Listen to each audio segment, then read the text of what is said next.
At a memorial service in Arizona on Sunday, President Donald Trump hailed Charlie Kirk's passion for open debate, free speech that the president called the basis of our entire society, the right and inheritance of every free American. Yet in the wake of Kirk's murder, conservatives have been throwing out some mixed messages on free speech. From the opinion pages of the Wall Street Journal, this is All Things with Kim Strassel. Welcome to All Things with Kim Strassel, and here to sort through some of these thorny and not so thorny free speech issues is Brad Smith, the former chair of the Federal Elections Commission, the founder of the Institute for Free Speech, and the guy I think of first when I want to try to sort through a free speech question. Brad, thank you so much for coming, and we promise you can speak freely here. Thank you, Kim. It's my pleasure. Great to see you again. Great to see you. So Kirk's murder has kicked off a lot of impassioned debates about speech. And before we jump into some of those specifics, I think it's maybe worth taking the time to make some just broad distinctions. I sometimes worry that we get a little sloppy with what we're talking about in terminology. And one example of this that we have seen over the past few weeks is all the occasions where there has been someone who really despised Charlie Kirk coming out and saying some very ugly things about him. Their employers then finding out about that and disciplining them or firing them, and then cries from the other side that they've had their First Amendment rights violated. Let's just walk through that a little bit, because I don't know that most people understand that a person does not necessarily have an unfettered right to say anything they want in any context, that the First Amendment actually addresses the rights of citizens with relation to their government. And while there are some laws and restrictions on employers, employers in many situations can fire employees at will for many types of speech. Can you walk us through some of that? Right. Yeah. So you've raised a number of good points, and let's start to unpack some of that. As you point out, first, the First Amendment applies against the government. So the federal government can't censor your speech with a handful of exceptions. The federal government can't order you to say certain things, again, with perhaps a small number of exceptions. On the other hand, it doesn't apply to, generally speaking, to private actors. So if you go into your place of employment and you announce that you're a MAGA supporter or you're a MAGA hater, and your employer disagrees, he can say, well, I'm not going to have you here, and he can fire you. He can terminate your employment. Okay, that is constitutional. It's not a violation of your First Amendment rights. Now, there are a couple of kickers here, one of which will be, I think, relevant to some of this debate, which is the government cannot do indirectly what it can't do directly. So if the government could not censor your speech, if the government could say, you can't say that, you can't run that newspaper column or whatever, it cannot try to do that indirectly by threatening, for example, your employer with consequences if they don't fire you. Okay, so it can't do indirectly, or it can't do directly. There are some other exceptions I don't think we really need to worry about here. For example, while an employer generally can, terminate you or refuse to serve you just because they don't like your opinions, if you're not being disruptive, there's what's called common carrier doctrine, and common carriers like airlines and so on can't, they can boot you off if you're being disruptive, but they can't boot you off the plane just because they learned that you're a Mitt Romney supporter or something and tell you have to go.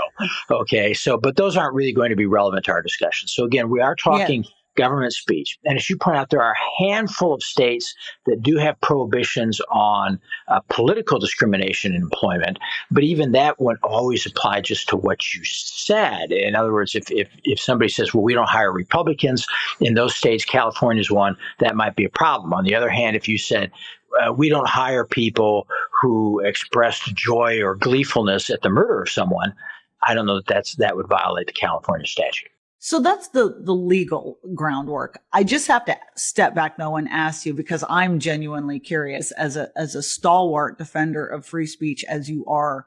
What do you think more generally, though, about what in recent years we have been calling this type of cancel culture, or at least that the term that was being used? I see now some on the conservative side, they didn't like it when it was happening to folks that they wanted to hear from. Now they're talking about some of these firings in terms of consequence culture. But any of these events in which there's sort of private pressure that's being brought against someone to fire someone or get rid of someone, I mean, what does that do in your mind to our free speech environment in general? No, that's a great point. One of the things that we sometimes forget, you hear this argument that you have a right to speak, but you can face consequences for it. And I've often said, what would the First Amendment mean if we translate the First Amendment that way? Generally, if the government said, well, you have a right to publish whatever you want or say whatever you want, but then we'll throw you in jail afterwards, right? That's consequence culture. Okay. I think we'd all realize that sounds like a First Amendment violation. I think when we get into the private sector, of course, again, there's much more leeway for private actors to retaliate against somebody in that way or to hold you accountable, so to speak. But doing so often cuts against the general notion of a free speech culture. It creates a society where I think we're not as comfortable, not as happy living. If you have to walk on eggshells, always worrying that if you say the wrong thing, your boss will fire you, or you won't get a raise, or you won't get a mortgage, or they'll throw you out of a restaurant, or whatever have you. I think the spirit of the First Amendment tells us we should be more open to disagreement, and we need to relearn the art of disagreeing agreeably. John Stuart Mill, a famous, free speech theorist in the 19th century, often thought that private actors were more censorious than the government, that was the bigger threat to free speech was, private shunning and so on. And I think we need to fight against that impulse that, again, the spirit of free speech should cross over into our private activities. Now, one of the problems here, though, is that people then, I think, have so often lost perspective. So people will say, for example, well, I shouldn't have to attend classes with a fascist, or, I shouldn't have to be in a restaurant with a Nazi, that sort of thing, or I should have to be in a workplace where there are Nazis. I suppose that's probably true. That's pretty sympathetic, right? If you actually have Nazis who are being Nazis. Right. The problem is that too often we're calling people like former Treasury Secretary Lawrence Summers or Senator Mitch McConnell or, people that anybody we disagree with, and it's historically been for the last decade, anybody that the left disagrees with who is on the right, they call them Nazis and say, I shouldn't have to share a platform with a Nazi. And it's just a complete lack of perspective that is very damaging, again, to discourse and First Amendment, that spirit of the First Amendment. So we have to get back to this idea of recognizing, you will be offended from time to time. People will say things you disagree with. And no, speech is not violence. No, right. Speech does not make you unsafe. And no, not 75 million Americans who voted for Donald Trump are fascist that you should be trying to cancel. I also think there's a difference here in how people react generally. So, for example, let's say you're a politically active person, as probably most people watching your podcast are, right? And you kind of say to yourself, I don't like that brand because I know that they have sort of a liberal philosophy or that they contribute to liberal causes. And so when you go out to the grocery store, you just avoid that brand. Okay, if that makes you feel better, great. That's very different from going and hunting down employers of individuals who say something stupid and trying to get a third party fired from their job, as opposed to just saying, again, you said some things in the wake of Charlie Kirk's shooting, for example, and I don't think I want to associate with you anymore. Okay, maybe if the things person says are extreme enough, that's a rational reaction. But try and find people and hunt them down and pressure their employers to fire them, again, strikes me as a different level.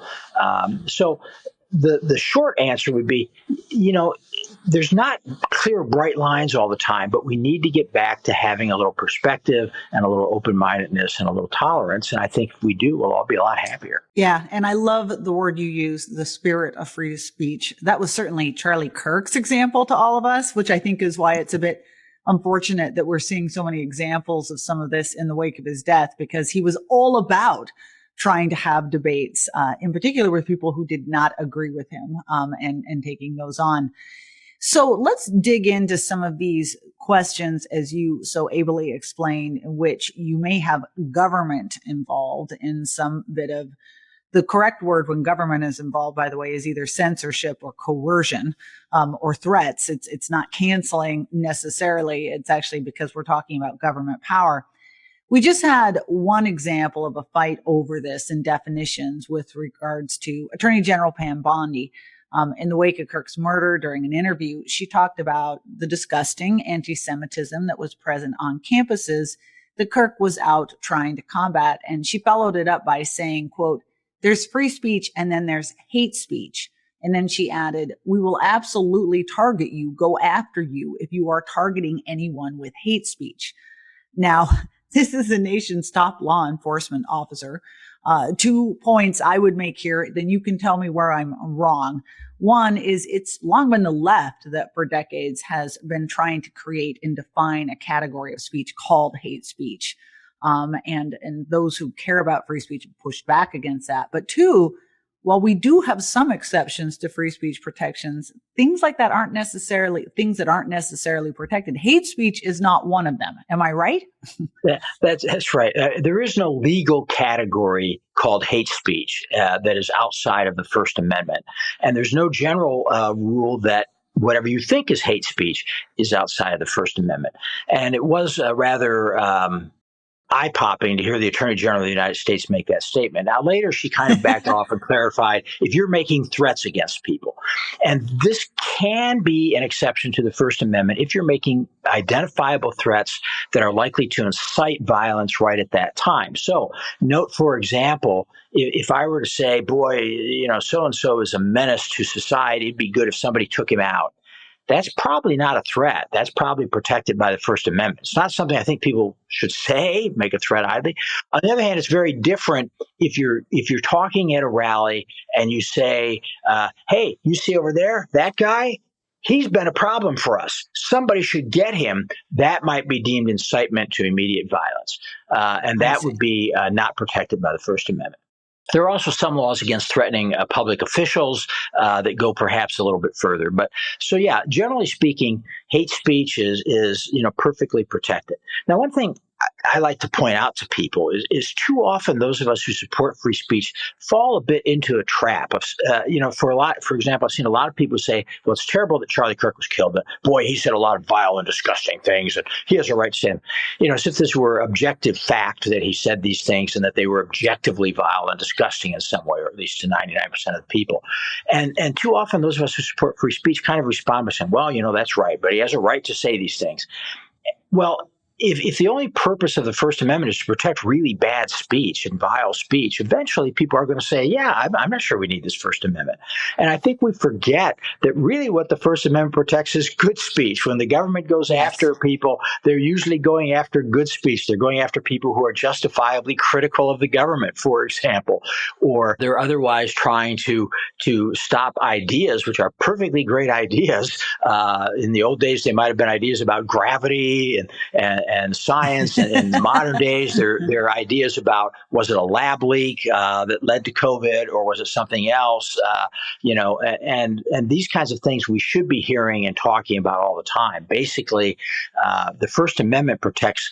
It does protect some speech that most of us would not like, but basically what it protects is the ability of all of us to engage in speech we do like, we do want to hear, and that we want to have in a good, properly running democracy. Yeah, an excellent point. And I would put into that category too comments of substance and policy debate rather than pejoratives against people you don't like. There's a big difference between those things. Absolutely.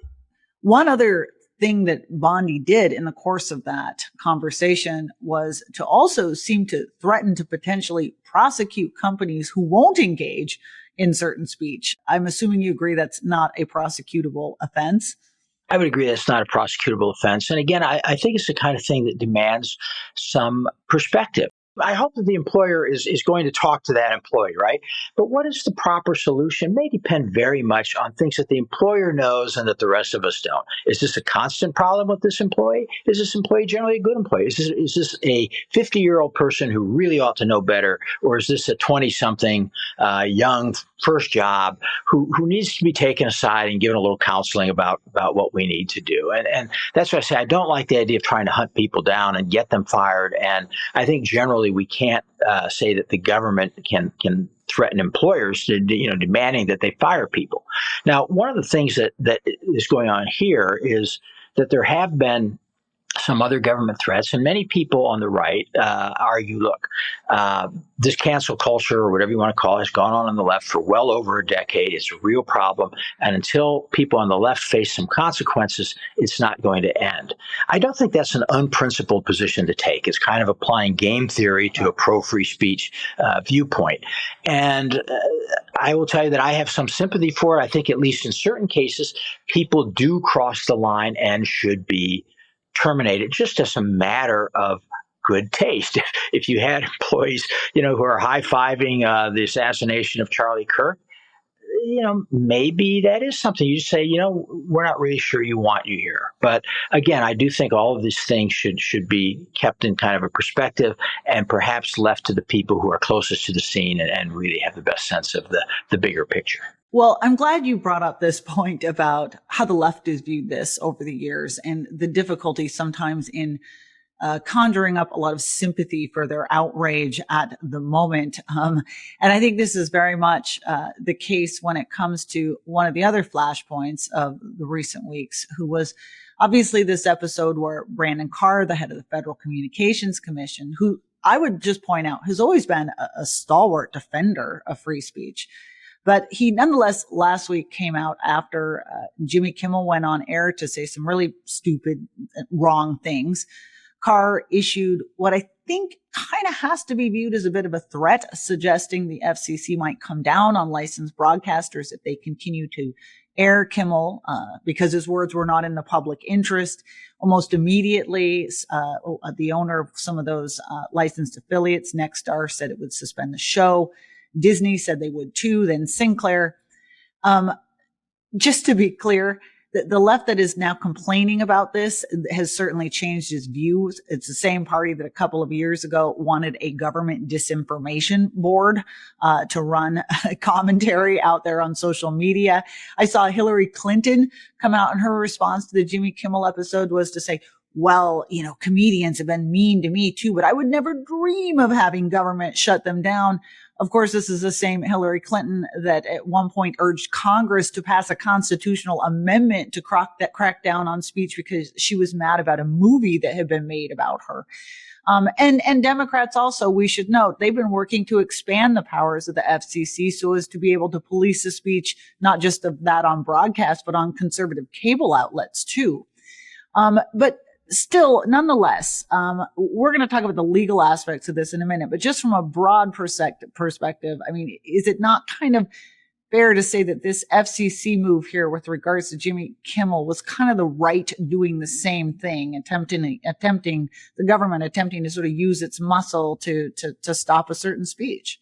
Well, yes. First, I would note, as you pointed out, Brendan Carr, this is not a typical comment from him. He has been a stalwart for free speech for many years. So it was surprising, again, for me to see that. But yes, I do think this is the kind of thing that should be I guess I would say it should be disfavored. We're going to get into the legal aspects. I'm going to say why I'm not sure that Jimmy Kimmel would have an action against him for this because of some Supreme Court precedents that I think are unfortunate. But I do think it's the kind of thing that probably shouldn't be said. And the funny thing about it is that there's a very good chance that Jimmy Kimmel would have been canned anyway. And that would not be, in my view, inappropriate, quote, cancel culture. That is, Jimmy Kimmel's job is to build a big audience, not just for his own show, but for other shows, for the network generally, to make people want to tune into that network. And his comments were both objectively false, and they were very mean-spirited, and they came right at a time when you're going to have a lot of people who are more so than usual and say, I've had it with ABC. I'm not going to watch them anymore, right? They're more damaging than they might have been if he'd made similar comments just at a point where, a prominent conservative leader hadn't just been assassinated in cold blood in the middle of the day.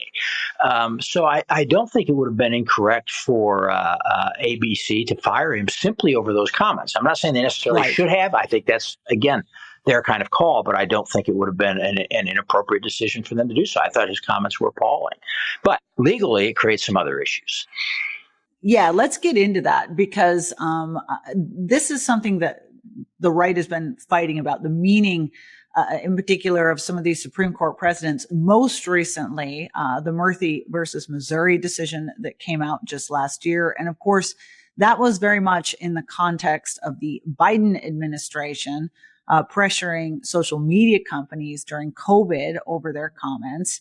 And in the end, essentially, those who brought the case were found to not have standing to have brought the suit. But I think your argument, and I'd love for you to explain it, is that that decision, and maybe a few in the past, makes it much harder for anyone to go after government pressure like that was just exhibited against ABC and Jimmy Kimmel, because it sort of insulates government a little bit from that, correct? That's right. I think that the Murthy decision is a very bad and dangerous decision. The district court compiled a record. It's about 100 pages of example after example of the Biden administration pressuring online companies to take down posts, to censor users, to ban users from their platform, threatening them in vague sort of, general terms. There's going to be dire consequences if you don't, take care of this guy. And it wasn't just on things like COVID vaccinations, the origins of COVID. It was on criticism of the economy. It was on jokes, people telling jokes about Jill Biden, that they were like, oh, you've got to take that down. Nobody makes fun of Jill Biden. And it was I think, very problematic. The ruling of the court was that the plaintiffs lacked standing because they couldn't show that, and their allegations did not specifically link one of these kinds of threats by government to actual adverse action taken against the plaintiffs. And furthermore, therefore, you couldn't be certain that they could redress it. If they issued an injunction against the government, the social media companies might continue to censor those people or knock them off the airwaves anyway. I mean, Twitter was run by Jack Dorsey at the time. It was being very liberal. Who knows? So maybe the government really didn't have any effect on these people. I think that the Kimmel case points up the difficulty of that. So Chairman Carr actually said, we can do this the hard way or we can do this the easy way, and talked about potentially yanking licenses. But think about this. What happened next was two of the companies that own a large number of ABC affiliates, Sinclair Broadcasting and Nexstar, both said, we're going to preempt Jimmy Kimmel. Now, Sinclair Broadcasting has a long history of conservative management, goes way back. Nextel is run by a guy named Perry Sook, who's been a major donor to the Republican Party generally. Nexstar, right. Now, I'm sorry, Nexstar. So, and Kimmel's ratings were down about 40% over the last decade. They're down about 10% from the beginning of the year, based on what came out when Stephen Colbert's show was canceled. It seems to me there's a fairly good chance that Kimmel was losing money. His show was losing money for the network, although I don't know that to be true, but certainly that's a possibility. In other words, it's quite likely that they would have said, yeah, we're going to cancel this guy anyway for those reasons and the reasons I just suggested, that his job is to build a big audience and not say things that are too offensive to people at some point. Once Carr chimes in, of course, that changes. We don't know what caused it. But that's exactly the problem for someone who would want to sue. Under the Murthy decision, can you show that ABC yanked the Kimmel show because of anything Brendan Carr said? I mean, it's not like the FCC actually did take action or actually did initiate proceedings against ABC. They were just talking. And Sinclair and Nexstar, they had great reasons to pull, to preempt the show. And once they did that, then clearly ABC is going to fold. They can't be airing a show that half their affiliates refuse to put on the air. So correct. I think Murthy is a bad decision. I think this points up why it's a bad decision. But one of the problems we have here now is that a lot of people on the left seem to want to say, this is terrible what happened to Jimmy Kimmel. This is absolutely unconstitutional. It's got to be stopped. But, oh, yeah, we want to keep Murthy in reserve. So when AOC or someone is president, we'll be able to whip that back out again and make sure no conservative has a complaint when we pressure the government. And it's got to be one way or the other. Either Murthy's a bad decision, and some of these liberal commentators need to agree it's a bad decision, or Murthy's a good decision, in which case, who cares what Brendan Carr said? Personally, I'm for the Murthy is a bad decision. But I totally agree with those who say, we're just not going to roll over and play dead and let you, like I say, keep Murthy there so that you can use it in some future Democratic administration as your justification for threatening in general terms corporations to take action to limit speech. If I remember correctly, Justice Samuel Alito issued a dissent in that, which pointed out some of the problems here. Do you think that there's a chance that we get another case that comes along that maybe cleans that up or makes it better? There could be, and it would be interesting to see if you get a case out of Kimmel himself. I think what would have to happen is one of two things, though, to get a different result. The case, by the way, split 3-3-3. That is, the three liberals on the court said, "Oh, this isn't a problem. Go ahead, censor away." The three most conservative justices, Gorsuch, Alito, and Thomas, said this is a big problem, and we should have heard this case. And it looks like they almost certainly the plaintiffs would have won. And then Chief Justice Roberts and Justice Barrett, who wrote the opinion, and Justice Kavanaugh agreed on the lack of standing issue. So to go anywhere in another case, I think one of two things would have to happen. Either we would have to have sort of a Trump law applied, which would be very bad. And that is, in the first term of Trump's administration, it seemed like the Supreme Court often did not give actions of the Trump administration the same presumption of constitutionality that they would give to other presidents. That hasn't really been true in this second term. And I think that's right. I think it's, you've got to apply the same standard to different presidents and different parties. But I don't think that's a very good, while I would like something that reinvigorated or I guess I should say the opposite, did away with Murphy, I don't think doing it on the basis of some unique Trump law principle would be a good idea. The other thing that has to happen is that two of those three justices in that center block that rule on standing would simply have to realize that they've been, I think, mistaken, that it was a bad decision, see what it's opened up, and change, which I don't think they would overrule the decision if they were to do that. I think more likely they would draw some distinctions that would be very unconvincing to we law professors, but would serve the adequate purpose of saying, Murphy, don't think that Murphy gives you guys in government a lot of room to threaten people and make vague accusations and threats of action against them. And that might be the best scenario we could get. So I don't actually expect anything to change in the short term. And that puts all the more onus on government officials to use their power wisely, and on those of us who are not in government to demand that they use their power wisely. Well, we always need to remember that, too, that we can't depend on the courts to do everything. That tees us up to finish us out by just looking ahead a little bit. And I could talk to you all day about the intricacies of these law things, but we're going to run out of time here. So while I had you, I just didn't want to miss the opportunity to get your thoughts and predictions.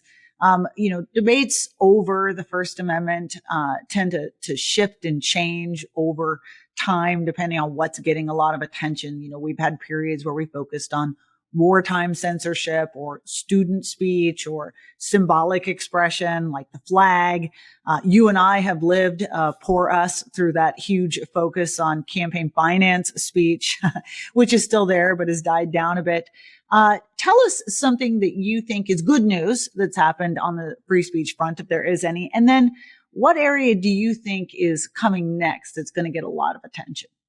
Yeah. Well, I think there are two things, and I think they go together to answer both your questions at once. One is that I think there is a growing recognition that free speech does not include any old thing you want to do to protest. You can't lay down in the middle of a highway and say, that's my free speech. It's not. You're obstructing traffic. You can march along the highway, but maybe you can hang banners over the overpass if they're not, blocking vision and so on, but you can't just lay down on the highway. You can't throw things at priceless paintings trying to destroy them or glue yourself to a priceless painting.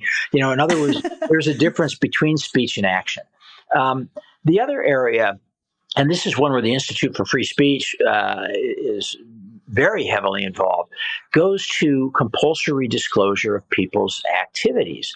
One of the things I think is coming up here now again, and this has been a problem, and you've written on it yourself at length, is this effort to dox people or to find out, who's behind something and then make their lives miserable. And we have argued repeatedly that it's generally none of the government's business, what your politics are, what groups you belong to, and what you do. We do have counterintelligence agencies for foreign threats and anti-terrorist groups for people who are engaged in criminal activity. But this broad disclosure, which is then made public and allows people to go around doxing other people, to demanding that they get fired, is very, in my mind, problematic. And I think that people are waking up to that fact. Lawmakers, certainly since the assassination earlier this summer of a couple of Minnesota lawmakers, have been in a number of states passing laws that help lawmakers keep some of their data private, right? But what about other people? Other people who give to charitable causes or give to politicians? As we see, I mean, Charlie Kirk's much more high profile than most, but he's not a politician. He's not in power, and they killed Charlie Kirk, and they'll go after others. And this is an important area where we need to keep demanding that the courts limit this compulsory disclosure of people's politics and views to those cases where the government truly has a need for this as part of a criminal investigation of some kind. And we have a lot of laws around the country that just say if you give money to a politician, you have to tell the whole world about it. If you meet with politicians, you have to tell the whole world about it, and so on. And I think this kind of donor privacy is going to be, and voter privacy is going to be a big issue. And it's one where, again, we at the Institute for Free Speech have been arguing on this for well over a decade. And I think we're about to hit a more sympathetic audience. Well, I sure hope so. What I always like to say when people trot out that whole line, sunshine is the best disinfectant, my rejoinder to that is, yes, when it is applied very strictly to government actions, we get to know what our government is doing. Not everybody gets to know what all of us are doing all of the time. So there seems to be a distinction there. We like to say transparency is for government, privacy is for people. That's right. Exactly. Brad Smith, thank you so much for taking the time to go through all of these issues with us today. We want to thank our listeners for joining us. If you like the show, you can hit the subscribe button. And if you'd like to write to us, you can at atkim@wsj.com.